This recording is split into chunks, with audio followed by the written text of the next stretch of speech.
As soon as Caitlin Clark and the Indiana Fever were eliminated, Alyssa Thomas, Connecticut's best player, or Connecticut's most hyped player, went to the podium and started complaining about Caitlin Clark fans.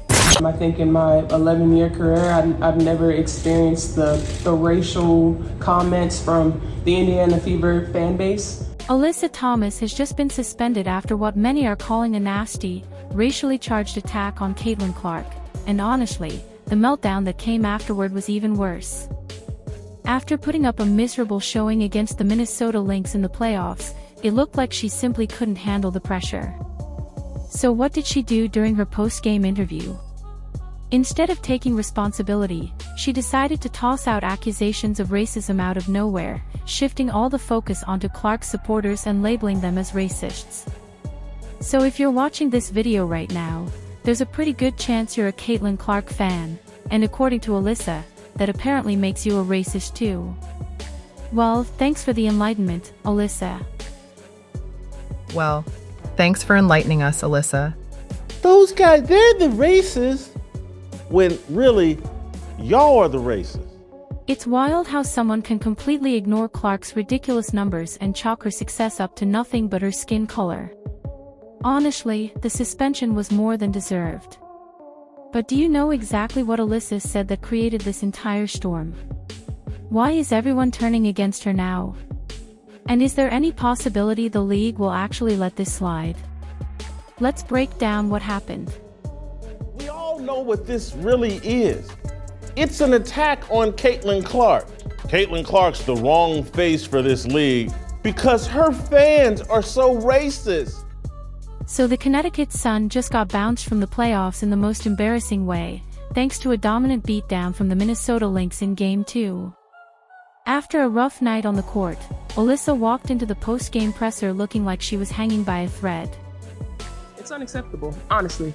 And there's no place for it. And we've been professional throughout the whole entire thing, but I've never been called the things that I've been called on social media, and there's no place for it. And the moment a reporter dared to bring up her performance, something snapped. Instead of addressing the obvious, her complete disappearance in the postseason, she immediately went on the offensive. She accused Caitlin Clark's supporters of being racists. She didn't say it was just a handful of trolls or that she struggled with the usual social media noise. Nope. She went full throttle, claiming Clark's entire fan base is racist and destroying the mental well-being of black players. You know, we come to play basketball for our job and it's fun, but we don't want to go to work every day and have social media blown up over things like that. It's uncalled for, and something needs to be done, whether it's, them checking their fans or this league checking. There's no time for it anymore. It almost felt like she'd been waiting to drop this take, just looking for the right moment to flip the spotlight. The second her poor game got mentioned, she flipped the script. You could see it in the reporters' reactions. They looked stunned. No one challenged her, no one asked for proof, nothing. Instagram and Twitter, these are choices we make. There's an easy way. The league doesn't have to get involved. The Indiana Fever don't have to do something to get you away from social media. Put your phone down. Don't download the apps. Don't engage. Instead, she was basically allowed to ramble, pulling the discussion away from her awful playoff outing and steering it toward this controversy she created out of thin air. Rather than being held accountable for a dreadful performance, suddenly the story became Alyssa Thomas versus Caitlin Clark's fans. Honestly, the way she managed to turn herself from the villain of the night into a supposed victim of racist harassment was almost impressive. Well, now they found another victim, the fans of Indiana. Now, I'm going to side a little bit with these idiots. I'm going to side a little bit with Alyssa Thomas, who said she is the latest WNBA woke gas bag to rip Indiana Fever fan over alleged racism, demanding the franchise and league do something about it. What do you want them to do? But you have to wonder, was this really a spontaneous rant, or was it a calculated attempt to dodge the criticism coming her way? Alyssa came out swinging, insisting that throughout her entire 11-year career, she's never dealt with this kind of abuse, at least not until this season. And who is she blaming? Indiana Fever fans. The same crowd that's been hyped about Caitlin Clark since the moment her insane rookie season took off.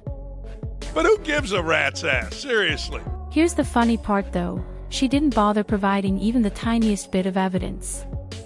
Not a story, not a clip, not a single example. Nothing. She just threw out a broad accusation, basically claiming that the entire Fever fan base is out to mess with her mentally because Caitlin Clark's presence in the league is supposedly that toxic. Nice try, Alyssa. Caitlin Clark is Kunta Clark. She's the actual slave that everybody else is exploiting for their benefit. Angel Reese included at the top of that list. Now Alyssa Thomas jumps in and says, let me get my piece. And let's not ignore the timing. Why drop claims like this right after getting destroyed in a high-pressure playoff matchup? It couldn't be more obvious she was desperate to shift the conversation. She knew reporters would be ready to grill her about her collapse on the court, why she disappeared when her team needed her, and how she was completely outplayed on the biggest night of their season. So instead of facing those questions, she rolled out the perfect distraction, blame Caitlin Clark's fans and hope everyone forgets how badly she played. If you got people in a room, if you got a bunch of dudes in a room and says, let's fuck up the WNBA, we couldn't have came up a master plan what these women have done. But here's where it gets even more suspicious. Alyssa wasn't just taking shots at Clark's supporters. By attacking Clark's fan base, she indirectly made Clark look like the source of the negativity. Because if Clark's influence supposedly brings all this hate, that subtly paints Clark as the problem, even without mentioning her name directly. DeJounte Carrington, as we've talked about earlier this week, in Game 1, poked Caitlin Clark in the eye intentionally, in my view, and in most rational people's view. Your hands don't curl up, you jab people in the eye, and you pull your hand back immediately after you've accomplished your goal. Nothing happens to DeJounte Carrington. This isn't really even discussed. She gets questioned about it once. Caitlin Clark gets questioned about it. Caitlin Clark takes the high road. She's not engaging. Hats off to Caitlin Clark. It's a sneaky strategy to smear Clark without actually saying anything overtly about her. And remember, this isn't the first run-in between these two. There was already tension from an earlier incident that put both players under the spotlight. Flashback to August 14, 2024. During a heated matchup between the Fever and the Sun, Alyssa Thomas threw what was easily one of the hardest screens you'll ever see on Caitlin Clark. And we're not talking about a normal basketball screen. Clark, who's known for darting around the floor like lightning, got blindsided and slammed to the ground hard. The hit was brutal. Fans literally gasped live, thinking she might have snapped an ankle or worse. And what did the refs do? They called an offensive foul and just moved on. No review. No flagrant foul. Nothing. The WNBA, because it's a woke league and because it's leaned into people directing their hatred of Caitlin Clark at Caitlin Clark fans. Even WNBA veterans jumped in, Diana Taurasi included, and she didn't hold back. She said straight up that Thomas should have been tossed for a play that reckless. But did Clark herself make a scene? Not at all. She jumped back up, smiled, and even winked at the crowd like, "I'm fine." Classic Caitlin. While everyone else was fired up about the refs, she stayed calm and unfazed, which only made her fans admire her more. And it comes as a byproduct of, Caitlin, I love you to death. But girl, if you don't work on that defense, you ain't winning no championships. But for Alyssa, that moment marked the beginning of her downward spiral. Clark's fans were furious and let Alyssa know exactly how they felt online. And around that same time, Alyssa released a statement trying to explain things.